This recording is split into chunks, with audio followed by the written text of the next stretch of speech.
see as the shift between the second half and the first half? I think we stick together. You know, I think the first half we had we had like 7 on 1 or something. They came back. They were playing harder than us the first half.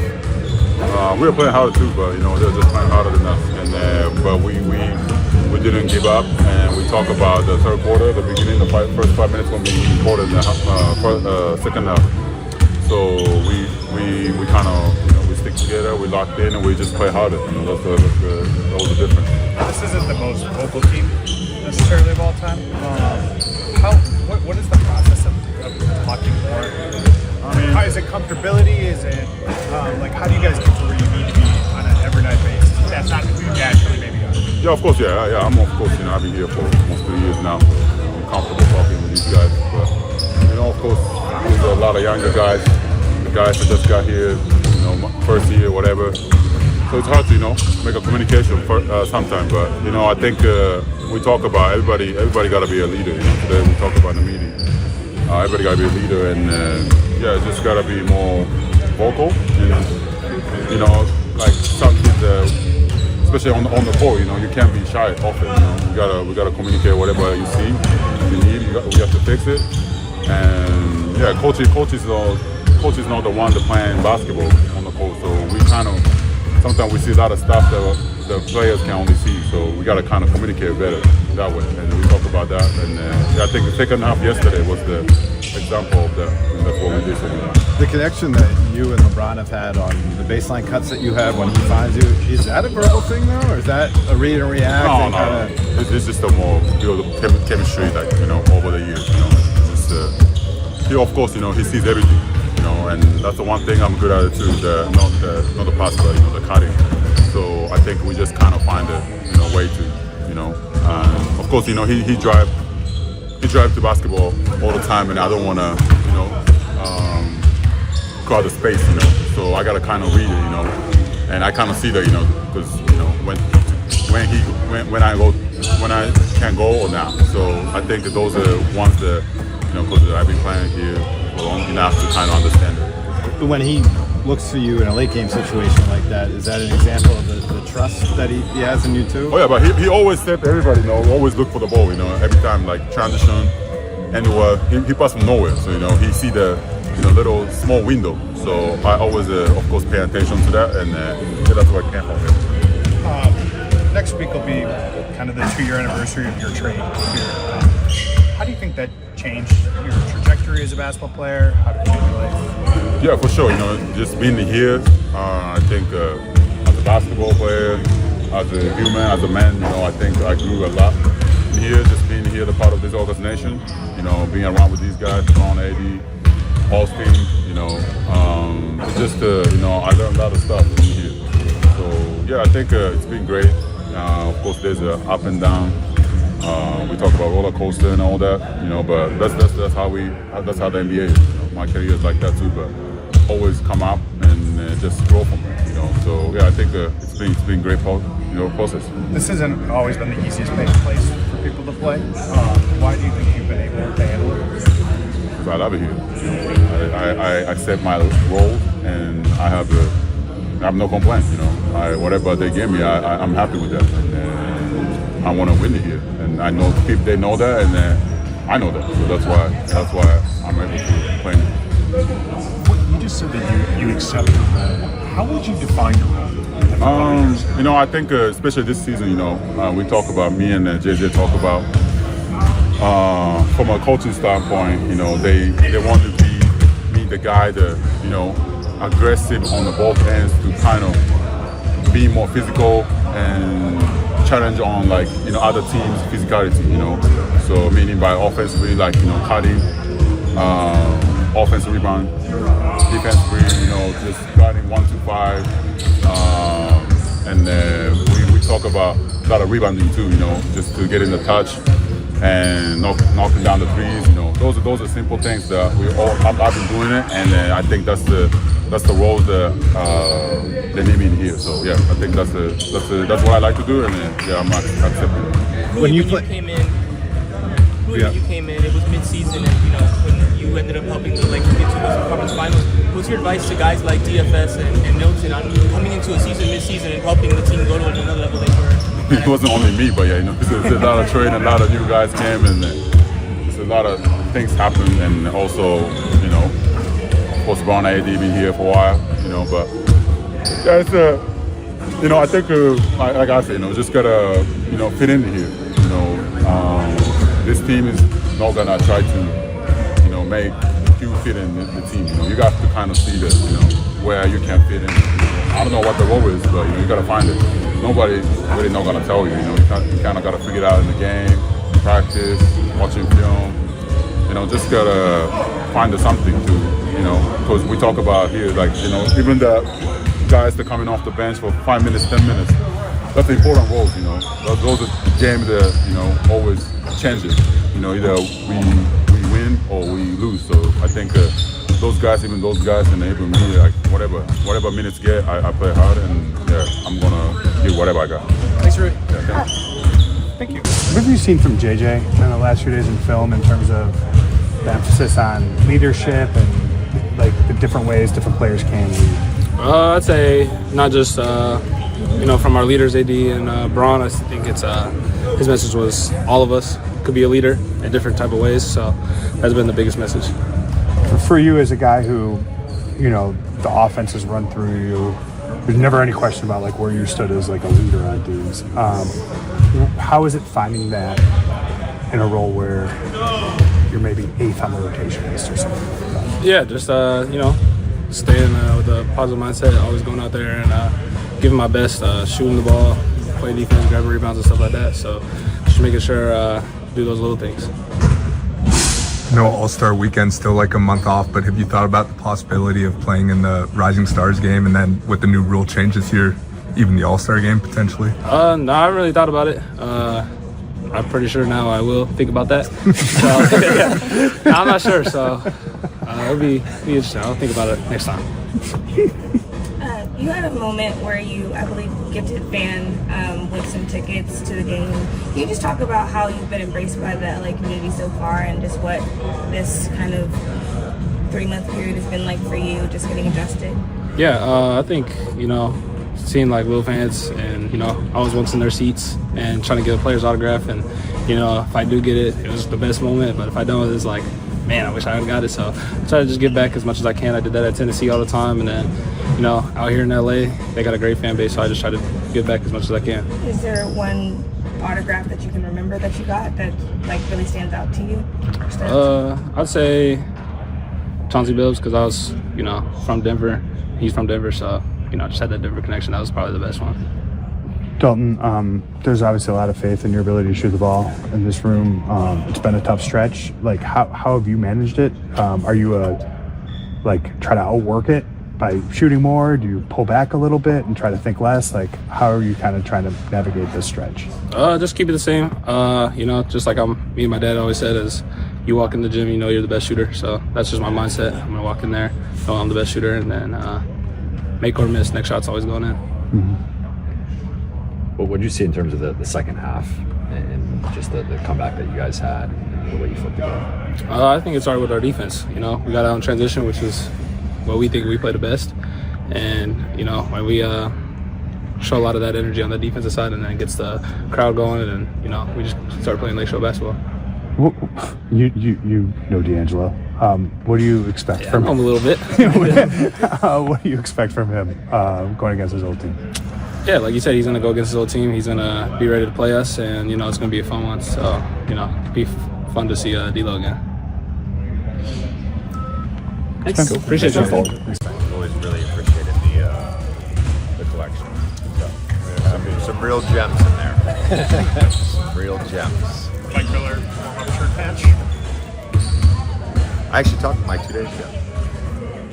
Yeah, with Kai in the car. So he was like, oh. There you go.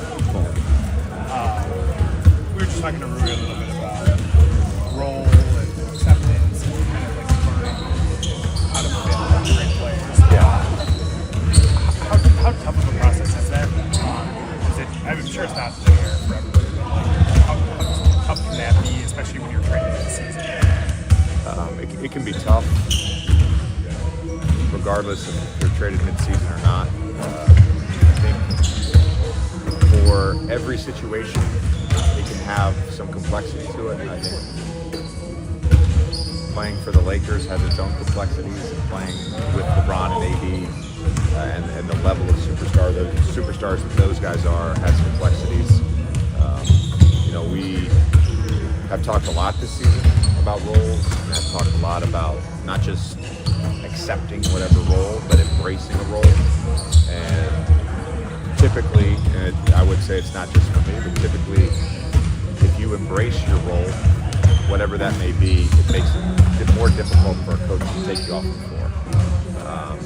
I think for Rui specifically, of our role players, again, I think everybody's a role player, but for those, that bucket of guys, he's really been as consistent as anyone else, and that doesn't mean he's been perfect, but he always has the right intent. We had a great conversation this morning just about his mentality, his motivation, and sort of staying present with his intent when things start to go sideways, because he really does have the heart is there to do the right thing, to do what the team needs, and to help his team win. That's his agenda every night, and it's about staying within that, mentally, if things start to go poorly. Can you go for it? Austin mentioned last night that you guys had a difficult conversation a few days ago, and the way that you approached it made it like he wanted to look himself in the mirror and reflect and take accountability for how you've been playing as of late. How would you evaluate just kind of where you are in your coaching trajectory and the feedback that you've gotten from the guys, from the coaches? I truthfully, I haven't given much thought, because there's just even this season, I haven't.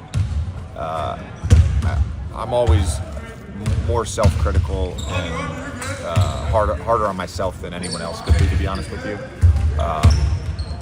So I would say my own evaluation is constant, and it's. I think there's times where I've sort of looked back to certain games and I wouldn't have made that mistake now. Doesn't mean I'm not going to make a different mistake the next game, but I think for me, coming into this job with a baseline level of confidence that I could do the task and do the task well, I think the growth for me is, am I more competent and more confident now than I was 2 months ago or 3 months ago? Absolutely. And that's growth for me, and I'll be more confident a month from now and 2 months from now, and I think it's just a constant maturation process. I have a question kind of along those lines. In the San Antonio game, they were making their run at the end of the third. I think when we got a steal or something at midcourt, had that windmill dunk.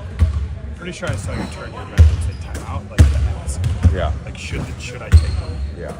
I'm not a knee-jerk guy. I really not. I've done it twice all year, where you make a knee-jerk timeout. And in one of those games, it screwed me for my timeouts later in the game. Now, we ended up winning the game, but I had to manage that the rest of the game because I had a knee-jerk timeout. So I try not to do those. It also is dependent upon, is there a substitution or whatever. So there's a lot of factors to that. Yeah, I mean, I guess like when you look at that moment, and obviously they were like, no, because you didn't take it there. When you look back at that, like, is that part of like, do you envision yourself always as going to be somebody who's going to look for that? Like, you know what I mean? Or is that a part of confidence? No, it's not that. I think that's a situation where close game. Nate does a great job of just making me aware of whose mandatory it is. Yeah. Who's the next time out, so I don't lose one. And then also, he's great at making me aware of when I have that extra timeout to use before 3 minutes of the fourth. Mm-hmm. So that's where I'm looking on the bench is who's mandatory. And then what's the timeout situation with 3 minutes? Obviously, I can look at the scoreboard, but lots happening. There's 1,000 things happening, so that's kind of where that communication is. In your role now, coaching a team like the Lakers with aspirations of doing something in the postseason and having a game, Brooklyn to prepare for tonight, and then there's Cavs Thunder on. How does that pique your interest? And is it something that, even though you have the task at hand, it's important for you to check in on these teams because you may see them down the line if you get to where you want to be? I'll be honest with you. I've watched no more than 3 NBA games this season. I won't watch tonight. So, that's not in connection to with stuff at your home. That's just your approach to it. Right. Yeah. I mean, like, sit at my laptop, watch my film edits, watch full games of whatever team is next. Turn on the television and watch TV. I've watched 3 games this season. And that's just a sacrifice because of time? Yeah, I want to watch all the games. The last 3 years and when I was a player, I watched the NBA every night. This is what I did. It's what my family does. They sometimes watch games without me now. So go down in I used to go down in my little corner couch downstairs in the basement, post up for 4 hours. But I'll be strictly doing Brooklyn prep. Obviously, I'm following the league and I know what's going on, and it really is the games. They come so quick. Last night, for example, when you're playing every other day, last night is, you're staying up till 1:30 watching the game. Then you get up and you've got to meet with the coaches and you've got to plan out today and decide what you want to show the team on film. And then you get done with practice and then it's immediately on to the next opponent. And that'll be the rest of the day for me, and that'll be tomorrow morning. Was another challenge for you in terms of not being able to consume, being a basketball junkie, loving the game, not being able to consume as much of it as you were before? I wouldn't say it's a challenge, to be honest with you. It's just kind of what's necessary to have my life be functional. If that makes sense. And I told Rob this during the interview process. It's like, when do you expect you're going to watch film? Like, what do you think your hours are going to be? And I said, my kids get out of school at 3, so they'll be home at 3:30. I'll be home at 3:30. On non-game days, I'm going to spend 3:30 to 8:30 with my kids. At 8:30 to however long it takes, that's when I'll watch my film. Obviously, I watch film throughout the day when I'm at the facility or at the arena. It's not that, but that chunk of time is for my family. So you're the reason why Redick's too. Wow, how about that? No. Knox and Kai, they're fine. They're religious. You guys are ready for a deal? Yeah. What do you knowing D'Lo? Yeah. What do you expect from him? Oh, I expect him to come out and try to have a great game. And, it's not he does not have a lack of competitiveness. Like he takes a lot of pride in who he is as a player, and I'm expecting him to try to go at us tomorrow. With Austin, he's talked about the learning curve of being a more high usage player, ball handler, and some of the growth things that come with that. What have you seen throughout this, especially the post-D'Lo trade, as he's had the ball a little bit more? And you just mentioned the stretch that he had of 3 games, and he comes out and has 14 assists and 1 turnover. Yeah, I think, I don't know if you did, but I know someone asked me a similar question when this whole thing first started. It might have been Dan, just about the turnovers and kind of living with that, but also finding the balance. You have to give him his daring. He has a daring mentality. You have to give a little bit on that and allow him to live in that space. I think when he's played the right way, which is taking responsibility for what he is for this team, which is a primary creator, and taking the right shot and made the right passes, I'll be honest with you, he's played at an all-star level. Like, he's been that good. You don't have stretches of 10, 12 games in the NBA season averaging 22, 8, and 6 on high efficiency without playing the right way. And he's been that good for us. It's when the game kind of goes sideways, and this is what we talked about yesterday, the game going sideways. It's like you can't get out of character. You can't then decide, I'm going to take bad shots because I haven't had a shot in a while. I'm going to make that pass. Our team needs you to play the right way every time, and if he's done that, he's been elite. You guys had a Trey on a 2-way contract. Yeah. Just what did you guys like about him, and what, I know he hasn't been building yet, but what would be the points of emphasis for him when he does join the team? Yeah, I think first of all, a big body and plays extremely hard. With Christian and what we've asked of him, some because of Jackson's injury, but we have to sort of manage his days. And Trey gives us another body, another physical player. kind of went away from those two big lineups. It's something we did last night. It's something we're going to try to get back to for small stretches of games. It doesn't mean we won't play small ever, but that's something I think where when we can get some practice time, we can really work on those small ball looks. So for Trey, I think he's going to have an opportunity at times to be out there with AD. He's going to have an opportunity at times to play solo big, depending on who's available. Obviously, Jackson's our backup center. I'm not saying he's going to play over Jackson, but getting him in the program was important for us, and we obviously did intel on him. He's high character, high energy, smart player too, high basketball IQ, super humble. Like we're excited to have him. JJ, what did you see to want to get back to looking at too big, even for limited time? I think I asked you a couple weeks ago, and you said you were looking more like the Rui. Just the defense trending in the wrong direction. If it's not broke, don't fix it. If it is broke, let's try to fix it. I think just more size, more rebounding. More, again, teams are trying to get 80 away from the basket. Well, maybe we can mix that up a little bit and have some more size out there for stretches of the game. Speaking of the defense, there have been times where you guys have gone more switch heavy, and other times less so, like considerably less so. Is there an overarching, I guess, either philosophy or goal in the way that you're looking to implement just switching, broadly speaking? Yeah, 1 through 4 is base coverage. I would say half the league is 1 through 4 base coverage switching, if not more.